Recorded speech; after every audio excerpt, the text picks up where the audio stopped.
My presentation is titled, Does Academia Matter to the Shaping of Mutual Perceptions in South Asia? And the brief answer to the question should be quite obvious. It should. It should matter, but does it? In its current avatar, I think South Asian academia contributes very little to the shaping of informed mutual perceptions about each other. In the reason because of its very poor quality. If you think the latter conclusion is a bit too harsh, please join me in the following thought exercise. If you are a fellow Nepali, think of a single Nepali academic who you would call an India expert. Expert here being defined as a researcher who specializes on studying and writing in any one of the academic formats about some aspects of Indian polity or society. I can't think of even one such academic Nepali expert based in Nepal or anywhere else in the world.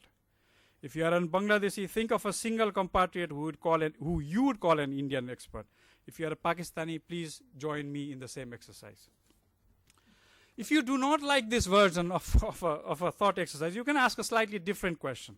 For instance, if you are an Indian, ask yourself if you know a fellow Indian sociologist or an anthropologist or a historian who spent 6 months or a good part of an academic 12-month period in any of the countries of the region in the last 20 years. Historians, sociologists, anthropologists from India. I don't know anybody from this discipline who spent, as I said, I've lived in Nepal continuously since late 95. I don't know a single Indian academic who spent any bit of good time of this nature in Nepal. If your answers are different than the ones I have come up with, I would like to hear about them. And as I said, I'm willing to stand corrected. However, I suspect your answers are not different from the ones that I have come up with, zero. In other words, I suspect there is no such experts in our academic communities and serious research from any of the social science disciplines from any of our countries in any of the other countries with serious physical presence as a researcher. It's simply not happening. If my answers are correct, then we need to reflect on the lack collectively and patiently and take steps within our possibilities to redress this. I'm not an expert on South Asia as such. I will give you examples of two sort of how is Nepal studied in India, how is India studied in Nepal, or how is India not studied in Nepal. And that is actually the body of the work that I've recycled for this paper. If you want the full version of that, full article length version of that, please look at Onta 2001, which is in the citations of the text that circulated. This version is 10 pages, single space. The mother version is about twice as long. Okay. Now let's just do the first step. How is India studied in Nepal? The best answer was given by a Pakistani scholar, Dr. S. Akbar Zaidi, when he was writing in the pages of EPW in 2009 an article entitled A Conspicuous Absence, Teaching and Research on India in Pakistan. He began that article by saying, in many important ways, there is not much of a story to tell. I could just simply repeat that line and say, how is India studied in Nepal? There is not much of a story to tell. It's not. There are no programs to study in India. If anything, given the influence India has on the politics of Nepal and the society of Nepal, one would have thought that would have been the primary objective of anybody thinking about academic planning in Nepal. Unfortunately, in the late 80s or the mid 80s, there was a small initiative started within what is now known as the Center for Nepal and Asian Studies within the oldest university in Nepal, Tribhuvan University, founded in 1959. SINAS, this center was founded in the early 70s. There were some efforts by the late Kumar Khadga Shah, brother-in-law of the late King Birendra, to start an initiative in area studies in Nepal. It lasted for about 5 years. When Shah retired from SINAS in 1989-90, that initiative died. And so there's virtually nothing to tell you about how India is studied in Nepal. I was told just 10 days ago that there is now an effort through I believe the initiative of at least somebody in the Indian embassy in Kathmandu to start again, perhaps an effort within Tribhuvan University to start something called India Studies Center. I have no further details on it, but given the mess in which Tribhuvan University exists right now, and I want to be very specific about what I mean by mess. It is Tribhuvan University today has many brilliant social scientists working for the institution, but the university itself is perhaps beyond redemption. It's one of the largest public universities in the world. You might not realize this. It has 60 constituent campuses, and it has about 900 institutions to which it has provided affiliations. The entire enrollment makes Tribhuvan University one of the largest universities in the world. But it's this hybrid nature of a public university, largely providing affiliations to almost 900 private institutions, has created a monster that nobody knows how to fix. So many of my colleagues would stand up in podiums like this, and they'll have a plan on how to restructure Nepal, but they don't have a sentence on how to restructure Tribhuvan University. I've often asked them, why can't you run a regular seminar in your department? And they are likely to tell you how to federalize Nepal, rather than say, we can't get into it because either the department head won't allow me to run a seminar, or there's no budget for it. No, in other words, as an institution, it's doomed. There are many brilliant individuals studying it. I'm done with that. How is Nepal studied in India? And Dr. Muni might feel like I'm telling the story of his life, because two of the institutions where he spent most of his time are institutions where Nepal studies. He was trained in Jaipur in the Regional South Asia Studies Center in Jaipur in the late 60s, early 70s. And then he worked for a very long time at the School of International Studies in JNU. And much of the better good stuff on Nepal has come out in the past from those two places. Nepal is also studied from a small Center for Nepal Study that's part of the BHU University, Banaras Hindu University. And these are primarily the three institutions which have produced a whole bunch of, it's the quantity-wise, it's great. There's a lot of writings on Nepal. So the traffic between Nepal and India is virtually, unidirectional, in the sense there's a lot of people who've studied Nepal from India, virtually no one doing it the other way. If you read this paper, even the shorter version I provided to the conference organizers, you'll see two or three things. Most of these studies have been produced by people whose disciplinary homes have been political science, IR, and diplomatic history. Some of the very big works produced by the first generation of post-independent scholars, produced brilliant works on diplomatic history between India and Nepal, occasionally India, China, etc. That work is great, both for the scholarship quality it maintained and for the analysis that it presented.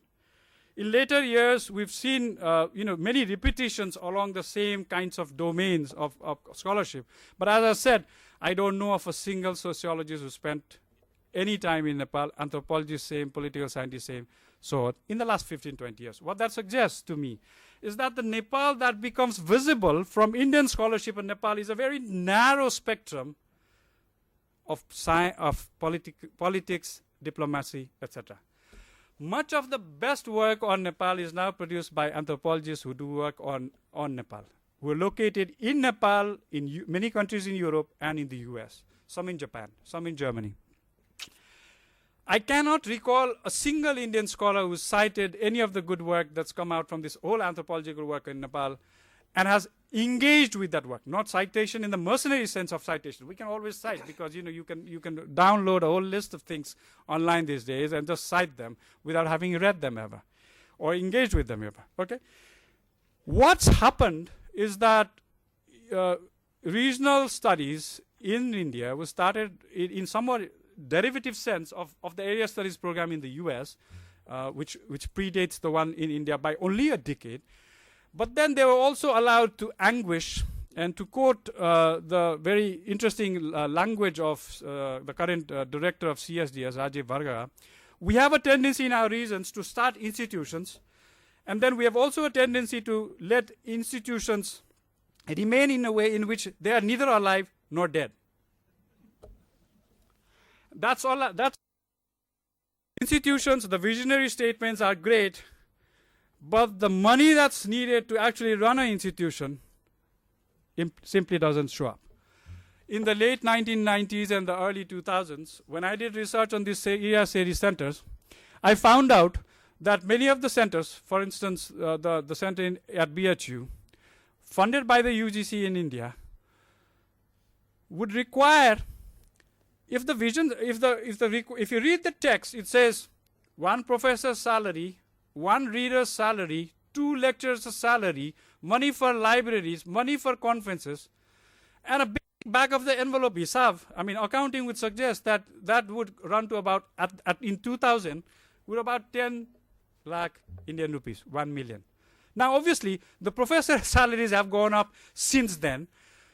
But at that time, that particular center was getting less than half of that required money. Obviously, therefore, designated positions were empty. Libraries had stopped buying things from Nepal. And the center was neither alive nor dead. Money, a lack of it, and a commitment to actually pursue a very a landscape in which the institutions within academia that are supposed to actually do the things that they were created to do, it's not been the greatest story in the region. And I think there's absolutely no evidence to suggest that the story in any of the other countries in the region is any different from what I've said. If I, as I said earlier, I am standing here not to be correct. I'm standing here to be corrected if my evidence is poor.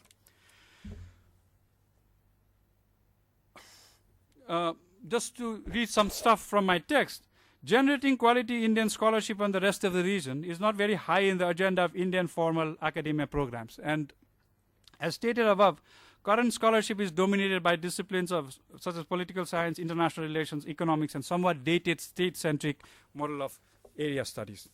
Now, if that's the story for our formal institutions, mostly located within universities and UGC centers, what's the story with Track 2 and SARC and South Asian academia? As I said earlier, I mean, this is also a trajectory in which I've really not participated. This is 3 minutes to 15, right? 20. Oh, okay. I'll be very brief. To my knowledge, I'm also reading, to my knowledge, no foundational texts have emerged from these networks. This is the Track 2 networks that I'm talking about, simply because we lack a regional research imagination in our collective civil society at large. This lack manifests itself in repeated cycles of conferences and seminars for which money seems to be available on this or that theme with South Asia in the title, obviously. But in our collective inability to design and carry out region-wide serious research with involvements over several years of researchers in many of the countries, researchers in many of the countries of the region. 15 years ago, I was very hopeful. Today, not very. Both the media doesn't demand this scholarship. The media has been reduced to its, mainstream media is reduced to our collective jingoistic element and a shouting match. Between the two of that, there is absolutely no demand for quality scholarship. If this is a kind of a dismal story that I've shared with you, what should we do? We should not simply attend these conferences. If these conferences are going to be useful at all, these conferences should give birth to networks of serious folks who want to study not only the region, but also think about its politics. We should go back and say, if any of the things I have shared today, we should go back and think very seriously about why the state exists in this very dismal state. And for countries that have not commissioned studies regarding their own status of area studies on each of the countries, of the rest of the countries in the region, we should demand that such studies be commissioned. It would also, if we do these studies, it will enable us to call upon our governments, regional organizations, and international agencies to better support long-term regional research initiatives and not regional junkets. Because, as I said earlier, a lot of donor agencies seem to have money for conferencing, not for serious research. Given the political and academic morass in much of the South Asia, the chances that fresh investments will be made for South Asian studies in our countries within our collective effort are very small. I want to, Dr. Muni, when Dr. Muni published his first book on Nepal, I was in primary school. Every time he comes to Nepal, there's a lot of rubbish written about him in our semi-literate print media. But I want to highlight the fact that 40 years after his first book, if he is still the primary Nepal expert in India. It speaks volumes for his staying power, but poorly for Indian scholarship on Nepal. Thank you.